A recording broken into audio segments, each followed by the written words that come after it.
नमस्ते, बबलीज cafeteria and traveller में आप सबका स्वागत है। उम्मीद करती हूँ आप सब अच्छे होंगे। पहले हम उदयपुर की बोहरा गणेश जी का दर्शन कर लेते हैं, फिर हम आगे का सफ़र शुरू करते हैं। इस मंदिर का बहुत मान्यता है वहाँ पर। तो चलिए हम आगे का सफ़र शुरू करते हैं। आज मैं आप लोगों को लेके चलती हूँ चित्तौड़गढ़, जो कि राजस्थान में है, और वहाँ पे विजिट करवाती हूँ चित्तौड़गढ़ फोर्ट की। जी हाँ, ये वही किला है जहाँ पे आपको देखने के लिए मिलेगी मीरा की भक्ति, प्रताप की शक्ति, पन्नादाई का त्याग और सहस्र वीरांगना का आत्म बलिदान। चित्तौड़गढ़ फोर्ट या फिर चित्तौड़गढ़ किला, जो कि एशिया का सबसे बड़ा फोर्ट है। किले के अंदर एंटर करते ही आपको 7 बड़े बड़े गेट यानी कि जिसको पोल बोला जाता है, वो देखने के लिए मिलेंगे। वो सारे पोल है कुछ इस प्रकार से है: पैदल पोल, भैरव पोल, हनुमान पोल, गणेश पोल, झोला पोल, लक्ष्मण पोल और राम पोल। फोर्ट के अंदर जाते ही आपको चित्तौड़गढ़ का इस तरह का मैप देखने के लिए मिल जाएगा, और 40 रुपये टिकट प्राइस है फोर्ट के अंदर जाने के लिए। अंदर आप खुद के गाड़ी से भी जा सकते हैं या फिर ऑटो भी हायर कर सकते हैं। ये जो सामने आपको दिखाई दे रहा है, ये है कुंभ पैलेस। तो चलिए अभी हम अंदर चलते हैं, और मैं फोर्ट के बारे में बहुत कुछ जानकारी वीडियो के दौरान आपको देने वाली हूँ, तो वीडियो के एंड तक आप जरूर बने रहिएगा। चित्तौड़ मेवाड़ का राजधानी हुआ करता था, और ये जो फोर्ट है उसका निर्माण मौर्य वंश के राजा चित्रंगद मौर्य ने 7वीं सेंचुरी में किया था, और बाद में इसे पप्पा रावल ने अधिकृत किया था। ये पैलेस बहुत सुंदर हुआ करता था, लेकिन आक्रमणकारियों के द्वारा ये बार बार तोड़ा गया है। ये आप जो देख रहे हैं, ये है एक टनल जो कि गोमुख कुंड के पास खुलता है, और यहाँ से रानियाँ गोमुख कुंड में जाके तभी रानियाँ गोमुख कुंड में जाके नहाते थे, और ये पद्मिनी जौहर कुंड भी कहलाता है।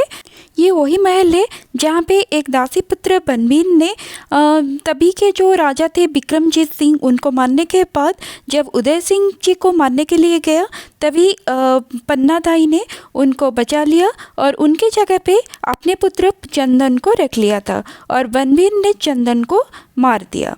पन्नादाई ने इस प्रकार से मातृभूमि के लिए अपने पुत्र का बलिदान दिया था।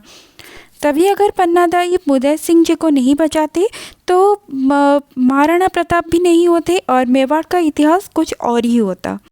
कुंभ पैलेस के बाद हम अब पहुंच गए हैं फतेह प्रकाश पैलेस में, जो कि एक म्यूज़ियम है, और जो कि चित्तौड़गढ़ म्यूज़ियम के नाम पे जाना जाता है। यहाँ पे आप देख सकते हैं चित्तौड़गढ़ किले का पूरा स्ट्रक्चर बना हुआ है, और साथ ही में राजाओं का चित्र भी बना है, और साथ ही में कुछ जानकारी भी इसके अंदर लिखा गया है। तब के ज़माने में जो अस्त्र शस्त्र युद्ध के समय यूज होता था, वही सब इसके अंदर रखा गया है। आप वो सब देख सकते हैं। यहाँ पे बहुत ज़्यादा बड़ा नहीं है म्यूज़ियम, लेकिन बहुत कुछ है उसके अंदर देखने के लिए। तो अभी हम लोग बाहर की तरफ हम जा रहे हैं, तो हमको बाहर और भी बहुत सारी चीज़ें देखनी है। तो यहाँ पे हम लोग पहुँच गए हैं अभी श्वेतांबर जैन मंदिर में। ये मंदिर 12वीं शताब्दी का है, और बहुत सी सुंदर मंदिर है, और इसके अंदर 27 अलग अलग मंदिर, छोटे छोटे जैन मंदिर बनवाया गया है। बहुत ही सुंदर मंदिर है, और जितने सारे मंदिर भी है वहाँ पे सारे में बहुत अच्छे से कार्विंग भी की गई है। यहाँ पे कुल मिला के 19 मंदिर आपको देखने के लिए मिल जाएंगे। तो इस तरह से हम जैन मंदिर से अभी बाहर जा रहे हैं। चित्तौड़गढ़ एक लिविंग फोर्ट है जहाँ पर लोग अभी भी रहते हैं। लगभग 5000 के करीब लोग यहाँ पर रहते हैं, जो कि टूरिज़्म के साथ अटैच्ड हैं, और कुछ लोग खेती वगैरह भी करते हैं। तो यहाँ पे आप देख सकते हैं कितने सारे खाने पीने का चीज़ें यहाँ पे मिल रहा है। तो चलिए अभी चलते हैं हम मीराबाई टेम्पल में। तो ये है मीराबाई टेम्पल। इसके अंदर 2 मंदिर है। जो मंदिर में हम लोग अभी जा रहे हैं उसके अंदर बलराम, कृष्णा और राधा रानी के मूर्ति विराजित है, और दूसरे जो मंदिर है ये है मीराबाई टेम्पल, जिसके अंदर आपको मीराबाई की मूर्ति श्री कृष्ण जी के पास देखने के लिए मिल जाएगी। मीराबाई राजा भोज की पत्नी थी, जो कि कृष्ण प्रेम में हमेशा लीन हुआ करती थी। राजा भोज के मृत्यु के पश्चात उनके भाई यानी कि मीराबाई के देवर ने उनको बहुत टॉर्चर किया था और उनको एक बार जहर दे के मारने की भी कोशिश किया था, जो कि जहर अमृत में बदल गया था। यहाँ पर पुरानी जो मूर्ति है वो मान सिंह ने ले लिया था यहाँ से, तो बाद में इसको प्रियंवदा बिरला जी के द्वारा 2002 में नया मूर्ति लगवाया गया है। मीरा टेम्पल के बाद हम पहुंच गए हैं अभी विजय स्तंभ के पास, जो कि बहुत ही सुंदर है ये स्तंभ, जो कि राणा कुंभा के द्वारा बनवाया गया था। 10 साल लगे थे इसको बनाने के लिए। 1448 से 1458 तक इसको बनवाया गया था। महमूद खिलजी और अहमद शाह दोनों को युद्ध में परास्त करने के बाद उन्होंने ये स्तंभ बनवाया था। ये आपने जो गेट देखा अभी, उसी गेट से हम अंदर जा सकते हैं, लेकिन ये अभी बंद करवा दिया गया है। विजय स्तंभ को बनाने के लिए तब के ज़माने में 90 लाख चांदी के सिक्के लगे थे। 122 फीट का ये है और उसके अंदर 157 स्टेप्स भी है और सभी धर्म की मूर्ति उसके अंदर है। और साथ ही में ये 9th फ्लोर तक है और 8th फ्लोर तक लोग वहाँ पे विजिट कर सकते हैं, लेकिन उसके अंदर अभी कुछ भी नहीं है, यानी कि आक्रमणकारी अलाउद्दीन खिलजी के द्वारा ये सारा विध्वस्त कर दिया गया था। तो अभी कोई मूर्ति वगैरह नहीं है। 3rd फ्लोर में बस अरबिक भाषा में अल्लाह लिखा हुआ था, तो वो वाला फ्लोर मौजूद है, लेकिन मूर्ति सारे ध्वंस कर दिया गया है। और ये जो विजय स्तंभ है ये शिव जी के डमरू के आकार में बनवाया गया है। ठीक नीचे जौहर स्थल है। पहले मैं आप लोगों को बता देती हूँ जौहर होता क्या है। तभी अगर राजा युद्ध में पराजित होने की संभावना होती थी, तभी वो सारे जितने सारे लोग होते थे राजा के साथ, वो सब केसरिया पहन लेते थे और रानी और बाकी की जो लेडीज़ वो हुआ करते थे और सब आग में कूद के अपने जान दे देते थे और उसको जौहर बोला जाता है। और ये जो आप देख रहे हैं यहाँ पे 3 बार जौहर हुआ था।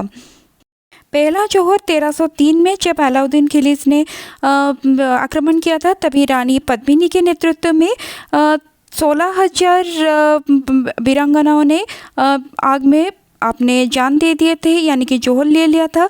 उसके बाद 1535 में जब बहादुर शाह ने आक्रमण किया था, तभी राजमाता कर्णावती के नेतृत्व में 13,000 ने जौहर लिया था। और उसके बाद 1568 में जब अकबर ने आक्रमण किया, तभी फूल कनवारा के नेतृत्व में 7,000 वीरांगनाओं ने जौहर लिया था। और उन सारे वीरांगनाओं के याद में जौहर उत्सव हर साल होली के बाद जो पाप मोचनी एकादशी होती है, उसी दिन जौहर उत्सव मनाया जाता है। वहाँ पर हर साल देश विदेश हर जगह से राजपूत यहाँ पर आते हैं और उत्सव में भाग लेते हैं। ये जो दूध दिख रहा है, ये जो साइड में दूर में दिख रहा है, ये है यज्ञ कुंड। यहाँ पे हर साल यज्ञ भी होती रहती है। उसके पास में है समाधीश्वर मंदिर, जो कि सूर्यवंश राजाओं का स्मशान घाट का मंदिर हुआ करता था। और उसी मंदिर के अंदर आपको ब्रह्मा, विष्णु और महेश्वर तीनों की मूर्ति देखने के लिए मिलेगी, यानी कि 3 सर रहेगा, 1 शरीर रहेगा और इस तरह से मंदिर हुआ करता था। और दूर से आपको दिखाई देगा ये है गोमुख घाट। और यहाँ पे आप देख सकते हैं नज़ारा, ये पूरी चित्तौड़गढ़ का नज़ारा है। पूरी शहर आपको दूर से दिखाई दे रहा है। आप लोगों को कुंभा पैलेस में जो टनल मैंने दिखाया था, वो टनल यहाँ पे आके खुलता है। तो यहाँ पर सारे जो रानी वगैरह थे, तभी वहाँ पे आके वो नहाते थे और शिव जी का पूजा करते थे और वापस टनल के द्वारा महल के अंदर चले जाते थे। गोमुख घाट में पानी कहाँ से निकलती है, वो मैं आप लोगों को अभी दिखा देती हूँ। ये रहा, यहाँ से पानी मतलब हमेशा निकलती रहती है और ये कभी बंद ही नहीं हुआ है। तो हम अभी पहुँच गए हैं पद्मिनी पैलेस। पद्मिनी पैलेस कुछ ही दूर पर है, गोमुख घाट से कुछ ही दूर पर है। यहाँ पर रानी पद्मिनी का महल हुआ करता था और इसको अभी गार्डन में कन्वर्ट कर दिया गया है। अलाउद्दीन खिलजी को जब रानी पद्मिनी के जौहर के बारे में पता चला तो गुस्से से पूरा महल को और पूरे फोर्ट को ही ध्वंस कर दिया और साथ ही में ये जो फोर्ट है उसको अपने बेटे का नाम के अनुसार खिजराबाद फोर्ट के नाम से वो बना दिया। यहाँ पे लोटस का एक बहुत बड़ा सा लेक है और साथ ही में ये अंदर जो आपको महल दिख रहा है यहाँ पर पद्मिनी यानी कि रानी पद्मिनी वहाँ पर जो गर्मियों के दिनों में 4 महीना उसके अंदर रहा करते थे। पद्मिनी महल के बाद हम लोग अभी पहुंच गए हैं कालिका माता के टेम्पल में। ये पहले सन टेम्पल हुआ करता था और बाद में आक्रमणकारियों के द्वारा ये ध्वंस करने के बाद में उसको कालिका माता का टेम्पल में कन्वर्ट कर दिया गया है। कालिका माता के टेम्पल के बाद हम लोग अभी जा रहे हैं फोर्ट का जो मेन गेट है, मेन एंट्रेंस है, उसी की तरफ ही जा रहे हैं।